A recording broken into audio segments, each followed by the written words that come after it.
If someone's breaking into the house, that's okay. You can do that. Just don't hurt me. Hello and welcome back. I just wanted to do a little bit of a quick March reading wrap up because I was in the biggest reading slump after reading Onyx Storm at the end of January and barely read anything in February. Nothing caught my attention. But then in March, I've really dug myself out of that reading slump hole and read some really good books. I'm really excited about everything I've read, and now I can't stop reading again. I've got the book and it's just all I think about is being inside a little book and just inside someone else's world. So I just wanted to show you the books that I read this month and just discuss them, and we can talk about them in the comments. So the first one that I picked up was Wild Eyes. I read Wild Love when it first came out, was obsessed, so excited to read this one, and then it came out and life just completely got in the way at the end of last year. I didn't barely read anything. I was just too caught up in everything else going on that I didn't end up picking it up until I saw an advert or something like that for Wild Side, and I was like, hang on, oh my god, I've not read Wild Eyes yet, and panicked and instantly had to go and pick it up and read it, and oh my god, I love it.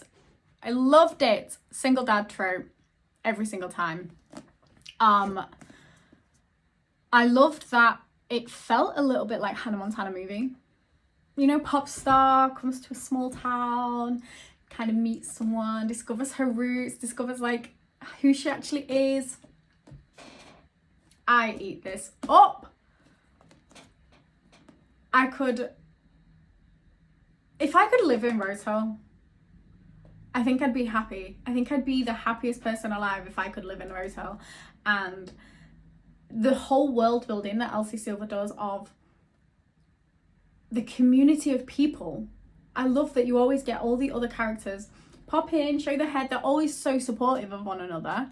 It's amazing. I want to live in Rose Hill. I want to be a Rose Hill resident. Anyway, I adored this. Then obviously I had to pick up Wild Side and read it the day it came out. I had it delivered to my house. I was very excited. Amazing. Sobbing for the first chapter broke my heart. I was terrified for the rest of the book. I was like, oh my god, I'm gonna be a wreck. And wow, she's so grumpy. I love her. I love a grumpy female character. Like, yeah, you don't be sunshiny, you be grumpy. Same, hun. Oh my god. And the way he fights for the child, she fights for the child, they love this little kid. I love these books so much. These are probably one of my favourite series.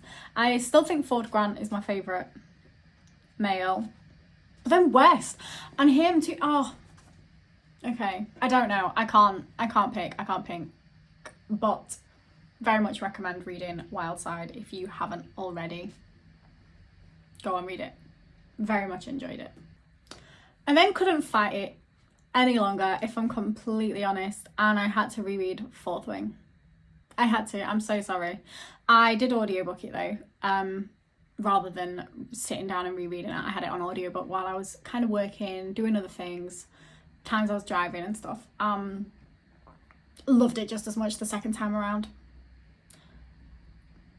I think it is my favourite series. They're sitting there. I love them so much. Basgiath, take me right now. Someone put me on a plane there. How am I going to split my personality between Rose Hill and Basgiath? I don't know. But I am born to be a rider. And Violet being 5'3" and weak as fuck, that's me. 5'3" and got no strength. No strength at all. None. So in my head, Delulu me is like, I could be a dragon rider. I also, on a TikTok, they did your birth month and then what dragon you would get. I got a black Morningstar tail. Sorry. Call me Violet. I also did another reread of The Summer I Turned Pretty. This month, I'm kind of doing a lot of rereading this month because I was in such a slump that I just needed a way of breaking myself out of it, I think. And I found rereading books that I know that I enjoyed has really helped. So I read The Summer I Turned Pretty again, pretty much just in anticipation for season 3 coming out. This is my season. This is our season. Connie baby. Oh, I was so excited. I'm so excited. I swear if they do it that she does not end up with anyone. If she ends up with anyone else other than Conrad, I'm going to lose my hat. I'm going to lose it. I'm going to lose it. I'm going to cry. Anyway, I'm very excited. I love these books. I'm so glad I did get it on Audible. And I'm really glad I did, because I think I will listen to it quite a lot in summer. It just, for long drives, especially while I've been going to the beach and stuff like that, and I've been doing a lot of long drives recently, amazing. It makes me feel like I am in a country that's warm, not like the England I'm in, which is grey every single day, grey. Maybe we get like an hour of sunshine, but it's just grey all the time. And it makes me feel like I'm not living there. I then took myself on a little book shopping trip the other day and picked up 3 books.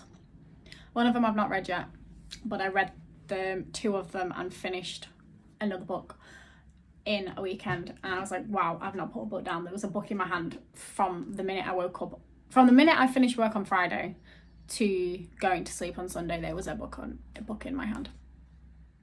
It was great weekend for me. Anyway, so I read The Deep End. This was one of the ones that I got. I love Ali Hazelwood's work.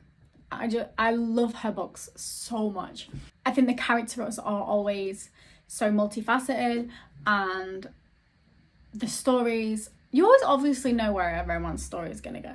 Like, a lot of the time, I'm not one of these that's like, oh my god, it didn't catch me by surprise. I know it didn't catch me by surprise. I don't want it to. I don't want to be shocked. But I will say this one, there was a few little bits that I was like, I did not see that coming. That is not what I expected from this book. And I loved that. I lapped this book up. And then I read Swift and Saddled by Lila Sage. I read Done and Dusted, I think is the first one. Is that right? Done and Dusted? Who knows? I think it's Done and Dusted is the first one. And then there's another one. I don't know what the third one is. I've not read it yet. Anyway, I read Done and Dusted last summer, I think it was. Was it last summer or was it the summer before? No, it would have been last summer. I read Done and Dusted last summer, and I have to admit, I wasn't a big fan. I didn't like it a lot. So I didn't read this one for a really long time. And then I think it was at Christmas time, I was just trying to build myself a little book advent calendar, and this was in the works, and I was like, do you know what? It was on the 3 for £6 works deal anyway. I was like, I'm gonna just buy it. I will read it at some point in summer. It'll be a good summer book for me. So I picked this up to read this month, kind of just because I think it was after I'd finished Wildside, and I was like, right, I need something that's gonna give me a similar vibe, and I had this, and I didn't want to have to go and buy another book, and I already had this. And I loved it. I loved it so much more than I expected to. I kind of went into it with low expectations, I think, because I didn't like the last one, but I loved this one. Then I read To All the Boys I've Loved Before. I thought I'd already read this before, but I hadn't, so that was a nice surprise. I think I just watched the movie that many times that I felt like I had. I very much enjoyed reading it. Again, a little bit like The Summer I Turned Pretty, it just felt like an easy, summery, romantic read. Just for the Summer is probably one of my favourite books ever. I mean, that whole Part of Your World series, devoured them. Anything by Abby Jimenez, I devoured. It is only just a short story. It's, I don't know how many pages it is. I'll have a little look. It's 82 pages, so it's just like a nice, easy, quick read. Loved the main man. I love that even though it was only 82 pages, she managed to really build the characters, really show you who they were, their values. It was great. For a short story, adored it, and would definitely reread it, to be honest. It was just wonderful. Anything she writes, I'm always gonna lap it straight up. Then I read Caraval. I've been putting off reading this book for a really long time, and I don't know why. It's been on my to-read list for so long. And I shouldn't have been putting it off because it was amazing. I loved it. Absolutely loved it, and I'm really excited to read the next one. Finally, the last book I've read this month, I think is my favourite. I saved the best till last. Adored it. I'm sorry, adored it. Again, I love anything by this author. Laurie Gilmore, The Strawberry Patch Pancake House. It has my heart. It's my favourite from the series. Definitely my favourite from the series. I just loved it so much. It's a single dad trope, which, as you already know, obsessed. Love a single dad trope. But he's a chef, and he's only just found out he's a dad.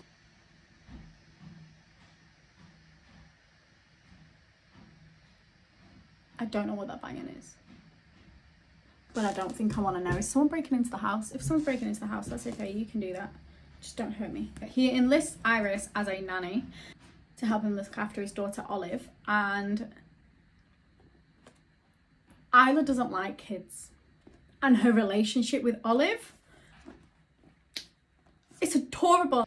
I loved it. Favourite book of the month. So yeah, anyway, these are my books that I've read in March. Thank you for listening. Subscribe if you want more book content. I would love to do like a monthly roundup of what I've read, I think. Thank you for watching, and I'll see you in the next video.